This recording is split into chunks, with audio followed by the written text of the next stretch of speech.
So now we're in Adobe Illustrator and we're going to open up a new document. So what size do I do this package design? We want it to be a standard bag format, and you can go on lots of manufacturers' websites or those who would produce this type of package to find out some sample specs. You can email your client and ask them if they know the specs, or you can talk to whoever is going to be your manufacturer and get the specs directly through them via a phone call or an email. As a graphic designer, it's up to you to guesstimate the size and then finalize it at the end with the right specs. But you can't always you're not expected to magically come up with these sizes. You have to get them from somewhere. You have to get them from the person who actually will be applying this design to a real package. So usually contacting the manufacturer will do good. If you don't know who that is yet, you can always take a great guess. In this case, we're going to do 4 inches by 10 inches. I think that'll be a good custom size. First of all, it fits really good on the mock-ups that we're going to be using, so that's kind of how I'm basing the size on. So we're just going to do a 10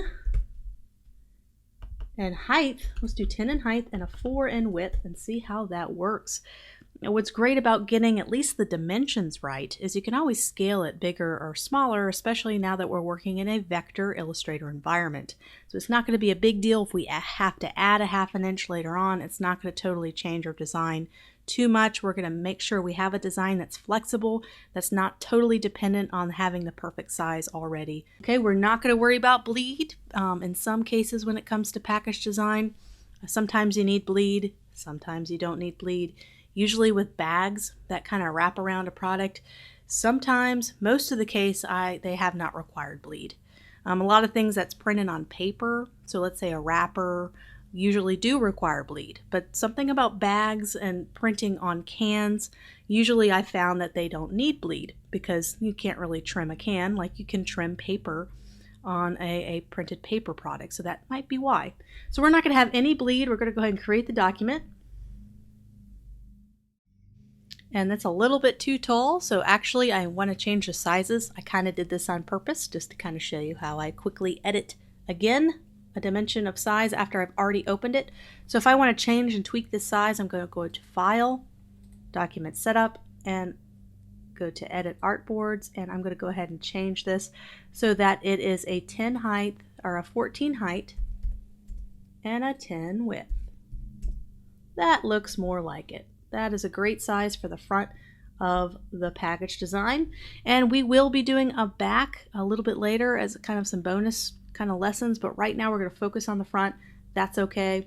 If we were going to get this printed on a bag, a printer usually requires the front and the back to be together in one big PDF document. So we'll get to that a little bit later. So here's the front. We need to go ahead and bring in all of our elements that the client is requiring us to have on there. I'm going to go ahead and bring those on and I'll be right back. So I've opened up the Starter Pack Illustrator file. I have that as a downloadable resource so that you can have everything you need to kind of get started with this project. I have the logo on there. I have the cookies cut out. Hopefully you'll be able to go through that yourself and bring in your own. But if you're just wanting to hop right into the layout, this is a very helpful starter. So remember when we did the badges not long ago. We have lots of different options to choose from for badges because that also needs to be put on this product. We have the logo, we did that in a separate project, and we did the photo in a separate kind of project. So we have all of these elements coming together for one final package design. So layout. This is the hardest part of graphic design. Everything else was very straightforward. We're doing a logo, we're working with this, but with layout, you're working with all these elements together to create one cohesive package. And that could be the most challenging part of design, finding the right color palettes and finding the right balance between all of the elements. So we're going to do that right here. So what I'm going to do is I'm going to start to block. So when you block out a design, you're making certain elements the size they need to be. The most prominent items need to be bigger. The small, less detailed items need to be smaller. So the title is going to be fairly large, right? So we're going to have a pretty large, this is the product name, title. The photo of any product needs to be large. It doesn't need to take up the entire graphic because then it's like you don't have any room to put any of those really important text, but it needs to be big enough where it does become the main focal point of the layout. So we're going to make that fairly large. Farm Fresh Ingredients is kind of an extra little banner that we're going to have. So this doesn't need to be quite as large, but still important. We have all the package details that don't need to be as large, so we can make that a little bit smaller. Just put that at the bottom for now. You know, we might find a better place for it, but for right now, those probably need to be about that size. You can start to get an idea. That's going to be a banner. This is going to be some kind of cookie area. We have a badge here. We're not quite sure where to put the badge yet, and it does probably need to be a bit bigger, but we don't know where we're going to put it, if we're going to angle it. We're just going to kind of group this together and just keep it right there for now. And we need to have a logo. So we don't know if we're going to put this on a dark background or a light background. We haven't experimented with that yet. So we're going to put these off to the side. And let's start off with a light background, because why not? So we're going to use our darker logo. The logo needs to be big, but the logo should never overtake the product name. If you look at products on store shelves, especially cookies and crackers, you'll see Nabisco or Oreo, or you'll see the manufacturer, but you'll see the name product, like Oreo, a lot bigger than the manufacturer, like Nabisco.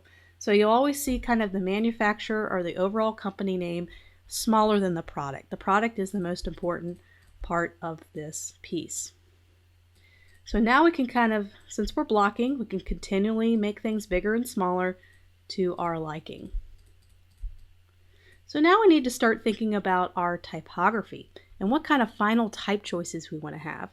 So we could play off the logo and use the same typeface, or we can apply a different type of type so we don't fight with the logo. So we need to find something that's very bold and chunky. When you're talking about package designs, you really need to stand out in the store shelves, and go look at your store shelf and see how many times you see really super thin fonts or font weights being used. You almost always see these big, bold, chunky typefaces or fonts, and you also see them outlined with a border to stand out even more. So you talk about these dramatic, thick, chunky type so that's easy to read from a distance, and there's a reason for that. So I'm going to keep that in mind when I'm doing this title. I can make other things in this, maybe a thinner weight, but I really want to make the product nice, chunky, and I can see it from a distance. So let's find a nice, chunky, bold typeface that we can use. So this is the same typeface that we used for the logo, and this could work. This is really not bad. That could definitely work for the product. But let's see what else is out there. We have this beautiful serif font. It kind of adds a rustic little look to it. Mint chocolate chip cookies. And I think that could work good as well. So this is a Brill fat face, which we have used in the prior badge project. And I think that could work really well to add kind of this soft, organic feeling to this farm-to-table company. So that could be an option. And I'm looking at bold, chunky ones only. That could work, but I think the problem here is it's chunky and it's got these slab serifs, these big chunky serifs, and I think it makes it almost look too clunky. So we're wanting something a little bit more smooth. So this is just kind of the process I go through when I'm looking at different options. See how thin that is? See how when you zoom out, that product doesn't really stand out to me because the weight is too thin? So, you know, there's certain ones that I just automatically ignore or mark off. So I did find one that could work really well. It's called Fieldwork Geo Black. It's nice and chunky. It doesn't have lots of big serifs on it. It just looks really clean to me. I love the spacing, the natural spacing between the type. It just looks really nice and clean, and I think we could definitely use this. So now that we've kind of chosen that typeface, let's kind of caress this headline and make it a little bit more differentiated. So one thing we could do is we have a little bit of an issue here because we need to have a nice big headline, but we also have this very tall product photo. So sometimes it's hard if I were to do this, put the product here, it seems stacked, but it also seems kind of tight, like I don't have a whole lot of breathing room. So I think what we need to do is find a way to incorporate this next to each other so they can feel connected. So we're going to do just that. This is where we can make certain words bigger and tuck things in like a little puzzle piece. So the typography feels like it runs together and it all fits together like that puzzle piece. So first of all, we can maybe make mint a little bit smaller. And notice this natural space that's kind of between the L and the H. I'm going to take advantage of that and maybe put it right here. And I like to leave a little breathing room or space. I don't want it to be too far apart where they seem disconnected, but I definitely don't want to butt it up too close. That's too tight. It causes anxiety for the viewer. So I want to have it be right about here. You can usually find the same spacing between here on the left and right sides. You can try to have the same spacing here, just to have some kind of way to find that perfect spacing. Okay, so let's find a way to do chip.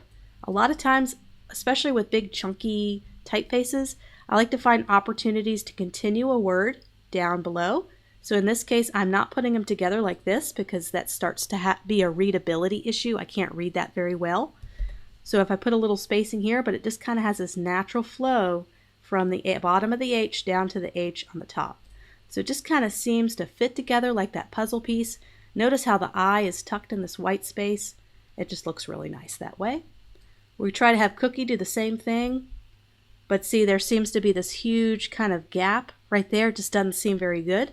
So I can maybe have the K come up here, and that could have a nice kind of see how everything's connecting like a puzzle piece. And another thing I like to do, especially when you have such tight spacing, is sometimes I like to turn things a little bit vertically. So just kind of twist things, I guess you should say diagonally, just a little bit. This adds a little bit of a dynamic pop to your headline. So I'm going to go ahead and do that right now. And I love, and I know this is really popular now, is to kind of overlap the type. So the cookie is coming over, kind of layered over the type. And see how it's layered over the I or the E. We could find opportunities to maybe make cookie a little smaller so that we can read the entire word just like that. But have the cookie come over the S just helps add a little bit of a layered look, which can look nice.